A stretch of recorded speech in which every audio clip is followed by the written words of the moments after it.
Assalamu alaikum. My name is Khadija Farouk and today we are going to talk about post-mortem examination, जिसको हम autopsy भी बोलते हैं।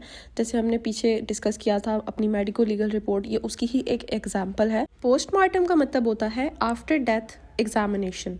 Post मतलब after और मॉर्टम का मतलब होता है डेथ, यानी कि डेथ के बाद जो बॉडी की एग्जामिनेशन की जाती है, डेड बॉडी को एग्जामिन किया जाता है ताकि पता चल सके, प्रॉपर इन्वेस्टिगेशन चल सके, उस बंदे की आइडेंटिफिकेशन कर सके। और ये काम आप स्टेट की परमिशन के बगैर नहीं कर सकते और इसके अंदर कुछ असेंशियल रिक्वायरमेंट्स पूरा करना ज़रूरी होता है। तो जो भी आपकी कोई पोस्टमार्टम एग्जामिनेशन या ऑटोप्सी होती है वो एक इम्पॉर्टेंट चीज़ है आपकी, जिसको इन्वेस्टिगेशन के अंदर इतनी इंपॉर्टेंस हासिल है कि अगर आप पोस्टमार्टम नहीं करवाते तो कोई भी इन्वेस्टिगेशन जो है आपकी वो कंप्लीट नहीं होती। और ये बहुत बड़ा रोल प्ले करती है किसी भी एक्यूज्ड को क्रिमिनल केस के अंदर पता करने में कि ये किस बंदे का काम है, किसी भी इनोसेंट पर्सन के इनोसेंस का और एक्यूज्ड की गिल्ट का पता करने में बहुत इंपॉर्टेंट रोल प्ले करता है।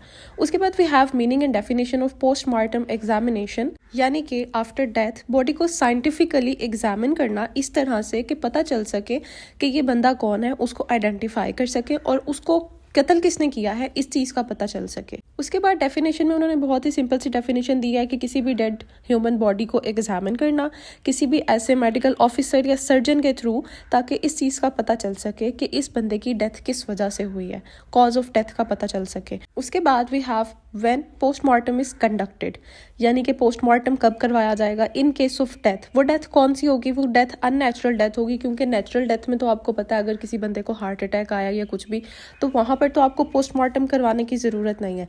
बट इन केस अगर आपको इन कंडीशंस की वजह से लगता है कि डेथ हुई है तो आप वहाँ पर पोस्टमार्टम करवाएंगे। अगर तो होमिसाइडल यानी कि कत्ल होता है, या फिर सुसाइड कर लेता है वो बंदा, या फिर एक्सीडेंट हो जाता है, या कुछ सस्पिशियस आपको चीज़ शो हो रही होती है, जैसे किसी फैमिली को लग रहा होता है। अभी पिछले दिनों एक ज़ारा कत्ल केस आया हुआ था जिसके अंदर फैमिली को शक था ससुराल वालों के ऊपर। तो अगर ऐसा कोई सीन होता है तो आप वहाँ पर पोस्टमार्टम करवा सकते हैं डेड बॉडी का, जहाँ पर आपको लगे कि नहीं ये नेचुरल डेथ नहीं हुई, इसके अंदर कोई अननेचुरल चीज़ है, ये डेथ पॉसिबल नहीं थी। तो अपनी सेटिस्फैक्शन के लिए वो पोस्टमार्टम करवा लेते हैं। अब हमने इसके अंदर जितनी कंडीशंस को डिस्कस किया, होमिसाइडल, सुसाइडल, एक्सीडेंटल, इनको हम आगे एक और क्वेश्चन बनाएंगे और उसके अंदर भी, क्योंकि ये एक इंपॉर्टेंट क्वेश्चन है, इनका डिफरेंस और ये तीनों चीज़ें हैं क्या। अब हम बात करते हैं कि आपको पता तो चल गया कि ठीक है नेचुरल डेथ हुई है और ये कंडीशंस हैं, या तो सुसाइड हुआ है या आपको शक है उस चीज़ के ऊपर। तो आप क्या करेंगे? सबसे पहले तो आप जो वो डेड बॉडी है उसके बारे में पुलिस को बताएंगे कि यहाँ पर डेथ हो गई है, यहाँ पर क्राइम कमिट हुआ है। अब पुलिस क्या करेगी? पुलिस को अगर एम्पावरमेंट है उस तरह के किसी भी केस के अंदर, तो पुलिस सबसे पहले तो मजिस्ट्रेट को इन्फॉर्म करेगी कि यहाँ पर कमीशन हुई है, क्राइम कमिट हुआ है। उसके बाद वो FIR लॉन्च करेगी और उसके बाद उस बॉडी को पोस्टमार्टम के लिए भेज देगी। लेकिन जब पुलिस उस बॉडी को पोस्टमार्टम के लिए भेजेगी तो वहाँ पर वो उसकी ऑथराइजेशन मजिस्ट्रेट की ऑथराइजेशन से होना चाहिए और वो पुलिस पेपर डॉक्यूमेंट्स होंगे, तभी डॉक्टर को इख्तियार होगा कि वो पोस्टमार्टम करे, नहीं तो वो पोस्टमार्टम नहीं करेगा। अब हम बात करते हैं essential requirements of postmortem examination. सबसे पहले तो उसकी परफॉर्मेंस की बात करते हैं कि कौन बंदा परफॉर्म करेगा। हमने आगे भी डिस्कस किया कि एक मेडिकल प्रैक्टिशनर होगा, एक सर्जन होगा, एक डॉक्टर होगा, यानी कि ये एक ही बंदे हैं, इनमें से कोई बंदा होगा। लेकिन वो बंदा कौन होगा? वो बंदा रजिस्टर्ड डॉक्टर होगा, रजिस्टर्ड मेडिकल प्रैक्टिशनर होगा जो परफॉर्म करेगा और उसने पहले इसकी स्पेशल ट्रेनिंग ली होगी। उसके पास एक्सपीरियंस होगा फोरेंसिक मेडिसिन का, जिसको हम फोरेंसिक पैथोलॉजी बोलते हैं, और उसको ये ऑथराइजेशन प्रोविंशियल गवर्नमेंट की तरफ से मिली होगी कि हाँ भाई आप पोस्टमार्टम करोगे। उसके बाद we have meticulous and complete examination.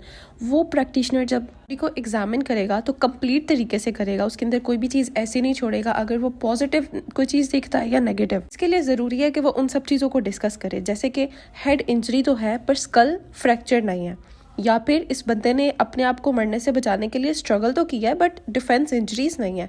तो ये सब चीज़ें वहाँ पर उसके लिए मेंशन करना ज़रूरी है मेडिकल प्रैक्टिशनर के लिए। उसके बाद रिटन रिकॉर्ड। अब वो मेडिकल प्रैक्टिशनर जो भी चीज़ें उस सब के साथ डील करेगा ड्यूरिंग दैट पोस्टमार्टम एग्जामिनेशन, वो वहाँ पर मेंशन करेगा अपने रिटन रिकॉर्ड के अंदर। रिलेटिव फोटोग्राफ्स, रेडियोग्राफ्स, जितने स्केचेस बनाएगा उन सब चीज़ों को उसने अपने रिटन रिकॉर्ड में मेंशन करना है। उसके बाद प्रिजर्वनेस ऑफ एविडेंशरी मटेरियल। जितना भी एविडेंशरी मटेरियल होगा वो पोस्टमार्टम के दरमियान जो रिकवर किया जाएगा उसको प्रॉपरली प्रिजर्व करना ज़रूरी है। उसके बाद factual and objective medical report, यानी कि आपकी जो भी मेडिकल रिपोर्ट होगी वो फैक्ट्स और ओपिनियंस के ऊपर बेस्ड होनी चाहिए। डॉक्टर ने जो चीज़ें भी ऑब्जर्व की हैं या फाइंड किया है ड्यूरिंग दैट पोस्टमार्टम, वो उन सब चीज़ों को कोर्ट के अंदर पेश करेगा, और अगर क्रॉस एग्जामिनेशन में भी ज़रूरत पड़ती है तो वहाँ पर भी एक्सप्लेन करेगा इन सब चीज़ों को। उसके बाद ऑब्जेक्ट क्या है पोस्टमार्टम एग्जामिनेशन का? सबसे पहले तो फॉर आइडेंटिफिकेशन ऑफ पर्सन, यानी ये डेड बॉडी है किस बंदे की। इन केसेस के अंदर जहाँ पर कोई एक्सप्लोजन हो जाता है, बॉम्ब ब्लास्ट हो जाता है, कोई आग लग जाती है, या एक्सीडेंट हो गया है, या फिर ज़लज़ला आ गया है, या बहुत ज़्यादा नुकसान हो गया है, फ्लड आ गया है, सैलाब आ गया है, ऐसा कुछ हो जाता है, अननोन बॉडी मिलती है, तो इस तरह के सूरत हाल के अंदर आपको पता नहीं चलता कि ये बंदा कौन है।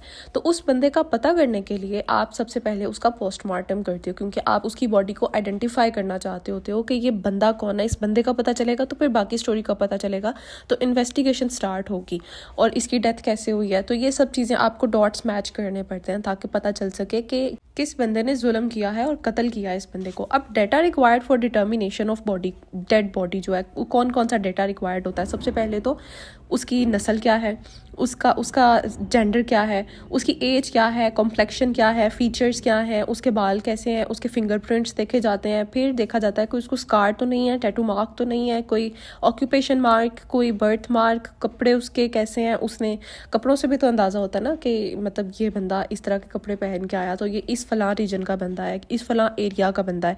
इन सब चीज़ों को मद्देनज़र रखा जाएगा और फिर आइडेंटिफाई किया जाएगा कि ये बंदा कौन हो सकता है। और अच्छा, उसके बाद we have to determine cause of death. उसकी डेथ की वजह जानने के लिए हम सेकंड स्टेप जो हमारा होगा कि सबसे पहले तो मेडिकल प्रैक्टिशनर इसके ऊपर काम करेगा कि इसकी डेथ क्यों हुई। फिर वो ये देखेगा, अनबाइस्ड अप्रोच रखेगा अपनी, इस चीज़ को मद्देनज़र रखते हुए कि इसकी डेथ क्यों हुई, इसकी जो इंजरीज़ हैं वो कहाँ कहाँ हैं, कैसी हैं, उन इंजरीज़ का साइज़ क्या है। और ये पता करने के बाद वो इसके ऊपर तवज्जो देगा कि इस बंदे की डेथ किस चीज़ से हुई है। टू फाइंड आउट पर्सन और ऑब्जेक्ट कॉजिंग डेथ, जहर मिल दिया गया इसको या बंदूक से डेथ हुई है इसकी। और उसके बाद to estimate time since death. अब टाइम पता करने के लिए, जब डेथ का टाइम पता करने के लिए आप क्या क्या करते हैं, इसके अंदर भी हमारे पास दो चीज़ें आती हैं। आप सबसे पहले तो ना टेम्परेचर चेक करते हो। टेम्परेचर चेक करने के लिए आप क्या करते हो, हमारी बॉडी का डिफरेंट, आपने देखा होगा जब कुर्बानी होती है तो कुर्बानी के बाद जानवर को हलाल करने के बाद जब भेज दिया जाता है तो वो जानवर काफ़ी देर तक, उसका जो गोश्त भी होता है ना, वो उसके अंदर एक मूवमेंट होती है, एक शिवरिंग होती है, एक उसके अंदर फील की जा सकती है कि इसके अंदर समथिंग इज़ डिफरेंट, और उसका टेम्परेचर भी डिफरेंट होता है उस जानवर का जब वो ज़िबा होकर आता है। तो इसी तरह डेड बॉडी का भी जो रेक्टम होगा वहाँ से उसका टेम्परेचर नोट किया जाएगा और फिर देखा जाएगा कि ये कितनी देर में इन्वायरमेंटल टेम्परेचर पे वापस नॉर्मल होता है इसका टेम्परेचर। ये सारे फिजिक्स के प्रिंसिपल्स हैं जिनको यूज़ किया जाता है उसका पता लगाने के लिए कि डेथ कितने बजे हुई थी और ड्यूरेशन ऑफ डेथ, सारा टाइम वगैरह पता करने के लिए।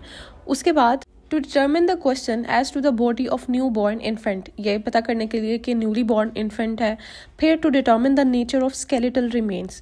अच्छा, अब स्केलेटल रिमेन्स, यहाँ पर हड्डियाँ पड़ी हुई हैं, उन हड्डियों से सबसे पहले तो इस चीज़ के बारे में पता किया जाएगा कि ये किसी जानवर की हड्डियाँ हैं या किसी ह्यूमन बीइंग की हड्डियाँ हैं। उसके बाद give the dead body cosmetic appearance. जब भी आपने एक बॉडी का पोस्टमार्टम किया और पोस्टमार्टम करने के बाद आपने फैमिली को बॉडी वापस करनी है तो आप उस तरह कटी फटी बॉडी वापस नहीं कर सकते, आपको उसको बेस्ट कंडीशन में लेकर आना होता है। वो जो बॉडी होती है डिकम्पोज्ड या डेड बॉडी है उस बंदे की, उस पोस्टमार्टम हुई बॉडी को आपने बेस्ट पॉसिबल कंडीशन में लेकर आना है। उसकी कॉस्मेटिक अपीयरेंस ऐसी करनी है कि जब रिलेटिव्स के पास जाएं तो उनको इतना हर्ट ना करे ये चीज़ के, मतलब उनके प्यारे बंदे की बॉडी है तो वो इतनी बुरी कंडीशन में है।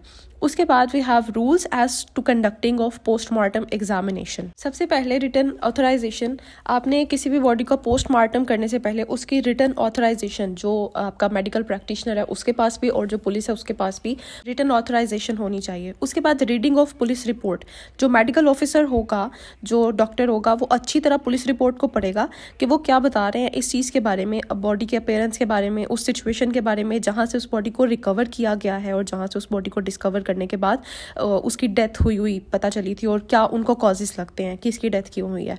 उसके बाद कंडक्ट इन डे लाइट, जब मेडिकल प्रैक्टिशनर उसका पोस्टमार्टम करेगा तो वो डे लाइट के अंदर करेगा, क्योंकि आर्टिफिशियल लाइट के अंदर अक्सर औकात ऐसी चीज़ें नहीं होती जो आपको पता चलती हैं। लेकिन अब इतनी तरक्की कर लिया साइंस ने कि आर्टिफिशियल लाइट के अंदर भी हो जाता है, क्योंकि आपको जल्द अज जल्द चाहिए होता है पोस्टमार्टम बॉडी का, तो आप पूरी रात गुजारोगे तो बहुत सी चीज़ें चेंज हो जाएंगी। नो अननेसेसरी डिले, वही बात कि आपने अननेसेसरी डिले नहीं करना। जैसे ही आपको बॉडी रिसीव हुई है आपने 15 मिनट के अंदर अंदर उसका पोस्टमार्टम स्टार्ट कर देना है। Non presence of unauthorised person, किसी भी अनजान शख्स को वहाँ आने की इजाज़त नहीं देनी आपने, और ना ही होगी किसी भी बंदे को। कोई कैसे आ सकता है वहाँ पर, क्योंकि छेड़खानी हो सकती है किसी भी किस्म की। थोरो एंड कंप्लीट एग्जामिनेशन। अच्छा, अब आपके बॉडी के अंदर ना 3 कैविटीज़ होती हैं, 3 मेजर कैविटीज़ होती हैं। कैविटीज़ होती हैं 3 मेजर कैविटीज़ होती हैं। आपने तीनों मेजर कैविटीज़ को अच्छे से चेक करना है। वो जो मेडिकल प्रैक्टिशनर है ना, वेदर उसको किसी एक कैविटी से ही पता चल गया कि इसकी डेथ किस वजह से हुई है, फिर भी उसने तीनों को अच्छी तरह चेक करना है। उसके बाद आइडेंटिटी ऑफ द डिसीज्ड। अच्छा, अब वो वहाँ पर अपने रिकॉर्ड के अंदर लिखेगा कि ये जो डिसीज्ड है ना, ये इसकी आइडेंटिटी, ये कौन बंदा है, और ये भी लिखना है कि इसकी आइडेंटिटी का कैसे पता चला मुझे। वो जो मीन्स है ना उसकी आइडेंटिफिकेशन को पता करने के, वो भी मेंशन करने हैं। उसके बाद इन केस ऑफ सस्पेक्टेड डेथ, अगर तो सस्पेक्टेड डेथ है ना, तो वो बॉडी जहाँ से मिली है वो जगह और वो मट्टी, उसको भी एग्जामिन किया जाएगा, और वो किस हालत में थी, उस पोजीशन को, उन सब चीज़ों को, state of the soil, nature of the soil, place जहाँ से आपको वो बॉडी मिली थी, इन सब चीज़ों को, उसके कपड़े किस तरह थे, उन सब चीज़ों को भी आप अच्छी तरह जो मेडिकल प्रैक्टिशनर है, जो मेडिकल ऑफिसर है, वो एग्जामिन करेगा। उसके बाद इन case of death suspected from poisoning, अगर तो लगता है ना कि ये सस्पेक्ट, उसको शक पड़ता है कि ये जहर खाने की वजह से हुई है, तो जहाँ से उसकी बॉडी मिली है उसके आसपास जहर वगैरह या कोई वॉमिट वगैरह तो नहीं हुई इसके मुतल्लिक भी वो अच्छी तरह देखेगा कि शायद उसको कहीं से कोई टुकड़ा या पीस या कोई चीज़ मिल जाए। उसके बाद protect parts of the body, उसकी जो बॉडी के पार्ट्स हैं, जब उसने एक दफ़ा प्रॉपर पोस्टमार्टम कर लिया है, उसके बाद उसके जो अगर बॉडी के पार्ट्स, जैसे कोई उसकी आँख या उसका हाथ या उसकी कोई चीज़, उसका कोई बॉडी ऑर्गन उसकी बॉडी से अलग हुआ है ना, तो उसको प्रॉपर प्लास्टिक बैग के अंदर डालकर प्रोटेक्ट करना है उसको उस मॉर्चरी से निकालने से पहले। उसके बाद उसके कपड़ों को एग्जामिन किया जाएगा, एग्जामिनेशन ऑफ क्लोथ्स। अगर तो कोई गन शॉट है या कोई ब्लड स्टेन है उसकी स्किन के नीचे या कपड़ों के अंदर, ऐसे भी हो सकता है कभी कभार कि आप जब किसी को छुरी से मार रहे हो तो आपको खुद भी छुरी लग जाए और आपका खून का कतरा भी उसके वहाँ पर कपड़ों के अंदर रह जाए, तो चांसेस हैं कि किसी की भी प्रेजेंस का पता चल सकता है थ्रू दैट ब्लड ग्रुप के। ये इस बंदे का ब्लड ग्रुप तो कोई और है, लेकिन यहाँ पर कोई और ब्लड ग्रुप भी मौजूद है। उसके बाद फोटोग्राफी ऑफ बॉडी। सबसे पहले तो पुलिस ही फोटोग्राफ्स लेगी उस बॉडी के, जहाँ से उन्होंने उसको देखा, पकड़ा और मूव किया। उसके बाद डॉक्टर भी प्रॉपर उसका, जब फर्स्ट टाइम उसको विद क्लोथिंग जब उनके पास आया वहाँ पर उसके फ़ोटोग्राफ्स लेंगे, और उसके बाद जब उसको शिफ्ट करेंगे तब भी उसके फ़ोटोग्राफ्स लेंगे। उसके बाद एक्सेस टू द पुलिस और फोरेंसिक साइंटिस्ट। तो पुलिस और फोरेंसिक साइंटिस्ट जो है उनकी एक्सेस होगी उस डेड बॉडी तक, ताकि अगर तो कोई भी ऐसी चीज़ पता चलती है जैसे कि कोई हेयर मिल जाता है या ब्लड मिल जाता है या सीमन मिल जाता है, उसके ऊपर वो प्रॉपर रिसर्च कर सकें या बात कर सकें या प्रोवाइड कर सकें डॉक्टर को। उसके बाद ब्लड सैंपल्स। अब जितने भी ब्लड सैंपल्स हैं उस बंदे का प्रॉपर उनको ब्लड सैंपल्स को टेस्ट किया जाएगा, ब्लड ग्रुपिंग की जाएगी, और इवन सिर्फ इतना ही नहीं, उसके ब्लैडर में से यूरिन भी लिया जाएगा सिरिंजेस के थ्रू और उसको भी एग्जामिन किया जाएगा। उसके बाद डिटेल एंट्रीज। आपने इन सारी की सारी चीज़ों को डिटेल एंट्री करना है अपने रिटन रिकॉर्ड के अंदर। आपने एक एक चीज़ मेंशन करनी है, क्योंकि आपने कोर्ट के अंदर प्रेजेंट होना है। जो मेडिकल ऑफिसर है, डॉक्टर है, उसने कोर्ट के अंदर प्रेजेंट होना है, तो उसने एक एक चीज़ को बहुत मद्देनज़र रखते हुए डिटेल में एक एक स्पॉट, एक एक एंट्री खुद दर्ज करनी है उसके अंदर, ताकि कोई भी मिस्टेक ना हो। Time, each and everything, her facts, her opinion, her cheese mention करनी है। उसके बाद importance of postmortem report in criminal cases. हमने स्टार्ट में भी डिस्कस किया था जब हमने मेडिकल जूरिस्प्रूडेंस को स्टार्ट किया कि QSO कितनी इंपॉर्टेंस देता है।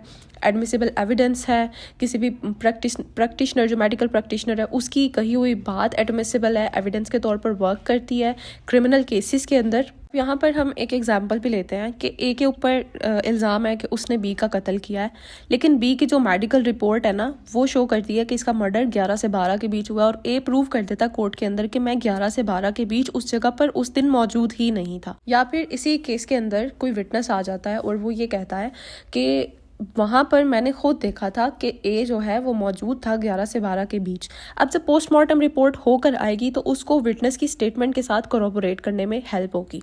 तो ये सारी चीज़ें कोरोबोरेशन के अंदर और एविडेंस के अंदर और सब चीज़ों के अंदर आपको बहुत हेल्प करती है। तो पोस्टमार्टम रिपोर्ट का एक बहुत अहम रोल है क्रिमिनल केसेस के अंदर। अब हम चलते हैं अपने कंक्लूजन की तरफ। तो हमारा पूरा का पूरा क्वेश्चन जो है हम इसको कंक्लूड करते हैं। सबसे पहले हमने डिस्कस किया कि पोस्टमार्टम होता क्या है। पोस्टमार्टम एग्जामिनेशन को हम आफ्टर डेथ एग्जामिनेशन भी बोलते हैं और ऑटोप्सी भी बोलते हैं। हमने इसके मीनिंग और डेफिनेशन डिस्कस की है कि एक रजिस्टर्ड मेडिकल प्रैक्टिशनर होगा, डॉक्टर होगा, जो कि एग्जामिन करेगा इस सारी चीज़ को, और किस जगह किस पॉइंट पर आप करवाते हो पोस्टमार्टम, जहाँ पर अननेचुरल डेथ होती है। अननेचुरल डेथ्स कौन सी होती हैं? या तो कत्ल किया हो, या सुसाइड की हो, एक्सीडेंट हो, या सस्पिशियस कोई हरकत हो उसके अंदर। फिर हमने एसेंशियल्स डिस्कस किए कि कौन परफॉर्म करेगा, रजिस्टर्ड मेडिकल प्रैक्टिशनर जिसको प्रोविंशियल गवर्नमेंट ऑथराइजेशन देगी, वो कंप्लीट एग्जामिनेशन होना चाहिए, हर चीज़ रिटर्न होनी चाहिए, और आपने जितना भी एविडेंशियरी मटेरियल है उसको संभाल कर प्रिजर्व करके रखना है और अपने फैक्ट्स और ओपिनियंस बयान करने हैं उसके ऊपर। उसके बाद हमने डिस्कस किया कि ऑब्जेक्ट क्या है किसी भी बॉडी को पोस्टमार्टम कराने का।